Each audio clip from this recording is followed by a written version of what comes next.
the mistake that people are making is just assuming that the dollar is going to stay the reserve currency because there's no other fiat currency that could replace it. And that may be true, right? The euro shouldn't be the reserve currency, the yen, the RMB, the pound. There's no currency that should replace the dollar. What should replace the dollar is gold, real money, because the dollar was the reserve before gold was the reserve. And when the dollar became the reserve currency in Bretton Woods, it was on the condition that it was not only backed by gold, but redeemable in gold on demand. So we had to make the dollar as good as gold for the world to accept it.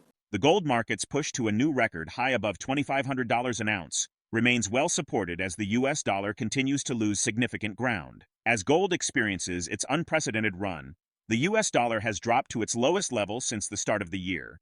The US dollar index, which measures the greenback against a broad basket of global currencies, has fallen more than 2% since the beginning of the month. PeterSchiff, an economist specializing in foreign equity, currency, and gold markets, believes that the assumption that the dollar will remain the global reserve currency is flawed. He asserts that rather than being replaced by another fiat currency, the dollar should be supplanted by gold, real money, as it was before the dollar became the reserve currency following the Bretton Woods Agreement. In a recent tweet, PeterSchiff noted, "Gold rose today to close above $2,500 for the second consecutive week. Meanwhile, the US dollar index sank to a 13-month low. This clearly confirms the Fed's pivot is a mistake. Higher inflation and lower rates mean the dollar goes through the floor as gold goes through the roof. Rising rate cut bets have proved negative for the US dollar, with an index measuring the performance of the greenback against a basket of major global currencies having weakened in recent sessions. The US dollar index just hit a new 2024 low. The last time the dollar index was trading this low was December 2023, but the dollar index is still relatively high, but it looks like it's on the verge of a total collapse. Schiff argues that when the dollar begins to decline in value against other currencies, particularly the euro, Swiss franc, and yen, it will accelerate the rally in gold prices. Ready to uncover more insights? Remember to subscribe and turn on notifications always to get our latest content. I mean, the dollar is relatively strong on a relative basis, right? Not on a purchasing power basis. It's been getting clobbered. That's why prices are up so much. But the same thing's been happening in Europe and Japan. And so, because all the central bankers, that's why, when Biden tried to say, hey, inflation is not my fault because they have inflation in Europe too. Yes, because the Europeans did the same mistakes as the Americans, right? Their central bank did the same foolish thing as our central bank. Their governments ran big deficits and their central banks monetized it. So everybody's got inflation because everybody caused inflation. But when the dollar really starts to fall, which it hasn't done on a relative basis, only on an absolute basis. But when the dollar starts to lose value against the euro, which is starting, and it's been especially weak against the Swiss franc, and it's now weakening finally against the yen, it was very strong against the yen, and now it's weakening. But that is going to accelerate the rally of gold. And as the dollar really starts to fall, that's going to accelerate the rush to get out of the dollar. The U.S. benefits dramatically from the monetary system that currently exists, where the dollar is the primary reserve asset, and we could create them for nothing and use them to pay for $1 trillion a year trade deficit, which we absolutely depend on. And so we send the world the dollars that we create at no cost, and in exchange, they send us all these goods that we need that are expensive to produce, and we don't have to produce them. We don't have to use our labor, any of our resources. We just get the stuff because we, conjure numbers, on a computer. But when the world decides that they don't want to do that anymore, that they don't want to stockpile dollars, that they'd rather stockpile gold and hold gold as a reserve instead of dollars, which they use to buy U.S. treasuries, which are going to get decimated with inflation, then that's it. The party's over in America because now we can't run $1 trillion a year trade deficit. But our economy depends on all those goods coming in. We can't produce the goods. We don't have the factories, the supply chains, the trained workers. So if we had to pay for it, with what? We don't have any exports to pay for it. So this whole thing is going to come collapsing down. And that's why it was exceptionally dumb of Biden to sanction Russia the way he did, to weaponize the dollar's reserve currency status in a way that was like a wake-up call for the world. Get out of the dollar. You guys are, you're taking a huge risk because we could just turn that against you. It's like, you're putting a noose around your neck and then you're throwing the other end to the U.S. government and you're hoping that they don't yank it, right? And so countries want to get out of this. And the mistake that people are making is just assuming that the dollar is going to stay the reserve currency because there's no other fiat currency that could replace it. And that may be true, right? The euro shouldn't be the reserve currency, the yen, the RMB, the pound. There's no currency that should replace the dollar. What should replace the dollar is gold, real money, because the dollar was the reserve before gold was the reserve.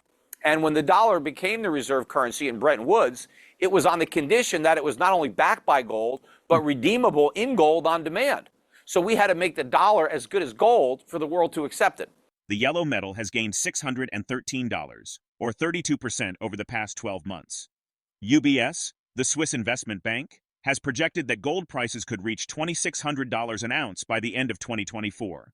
The market is closely watching a key speech by Jerome Powell, chairman of the U.S. Federal Reserve, at the annual Jackson Hole Symposium on Friday. Any indication of an imminent rate cut could further fuel gold's rise. Andy Schectman of Miles Franklin has suggested that the revaluation of gold could potentially drive its price to $20,000 per ounce overnight. PeterSchiff points out that gold has increased more than eightfold over the past 23 years. With gold currently at $2,500 an ounce, this eightfold increase from its previous price suggests a potential target of $20,000 per ounce. However, Schiff does not expect it to take 20 years to reach this level, noting that gold rose from $270 to $1,900 in just a decade, which indicates significant potential for future gains. Now let's redirect our attention to a video. Gold is up over eightfold over the past 23 years, right? 8 times. The Dow Jones is up 4 times over the same time period. So gold has dramatically outperformed the Dow over that time period. But even if you just take eightfold again, right now we're at 2,500. So eightfold is 20,000, right? But I don't think it's going to take 20 years to do it. And remember, it only took gold 10 years to go from 270 to 1,900.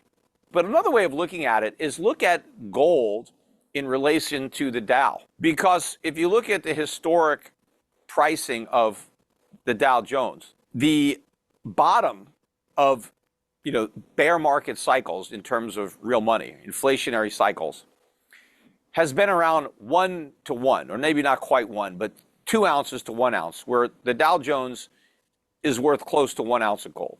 That's where it bottomed out in 1932, and that's where it bottomed out in around 1980, right? The Dow got close to 1 to 1. Yeah, well, because in 1980, gold got to 800 and the Dow got to about 800.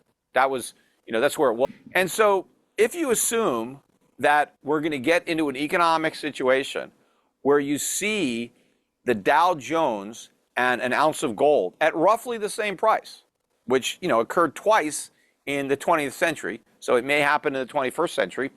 Well, the Dow is 40,000. So how is that going to happen? How could they be the same price? Well, gold could go up to 40,000, they'd be the same price. Or Dow can come down to 20,000 and gold can go up to 20,000, they'd be the same price. Or the Dow could go down to 10,000, right? Or they could meet where the Dow goes to 50,000 and gold goes to 50,000. They could all go up, right? But as long as they get to about the same price. Now, my target is not really 1 to 1, 2 to 1 maybe. Somewhere between 2 to 1 and 1 to 1. I doubt it'll maybe get exactly at 1 to 1. But even if it was 2 to 1, if the Dow stayed at 40,000, gold would have to be at 20,000 for the Dow to be worth 2 ounces of gold. So right now it's around 16. That's historically high. I mean, it's not a record. We got up to like 40 to 1 in 2001, like at the peak of the dot-com. That was the record. That was the highest the stock market has ever been. But if you go back to 1929, that peak, the Dow was worth about 20 ounces of gold before the crash. And it went from 20 ounces of gold to 1 ounce of gold. So we're not that much lower than 20. I think we're about 16. So we're closer to the peak of the 1929 bubble than the bottom of the Depression trough, 1932. So, there's a long way to go in where gold's ultimately going to go. The spot price of gold has broken through the $2,500 per ounce barrier for the first time, extending a rally that has seen the precious metal gain $613, or 32%, over the past 12 months.